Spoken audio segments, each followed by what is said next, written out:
प्रेमाने बोला धन निरंकारजी. नाही रे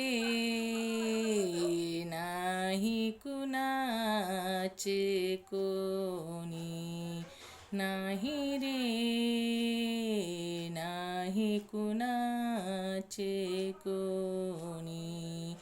बहीण कुणाची भाऊ कुणाचा तुझे नव्हे रे कोणी.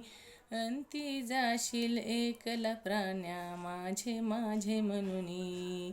नाही रे नाही कुणाचे कोणी.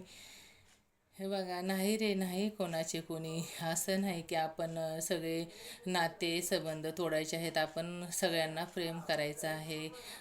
आमच्या सत्संगामध्ये तर सगळ्यावर प्रेम करा असं सांगतात, कारण love is God, God is love.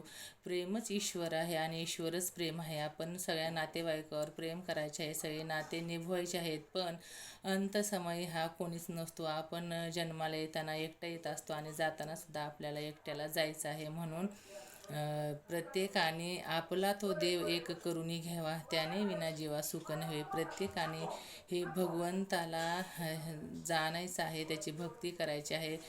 कारण हे सगळे आपल्याला नातेवाईक असतात ते मशानभूमीपर्यंतच असतात, कारण आपल्याला त्याच्या पुढचा प्रवास हा एकट्याला करायचा आहे. आणि आपल्याला असं एक नामाचं गठोडं, आपल्या कर्माचं गठोडं सुंदर असं आपल्यासोबत घेऊन जायचं आहे. कारण आपल्याला पुढे तिथे 84 नरकात जावं लागणार नाही. आपल्याला हे एकदम मोक्ष मिळणार किंवा स्वर्गात जागा भेटणार असं आपलं कर्म बनवायचं आहे.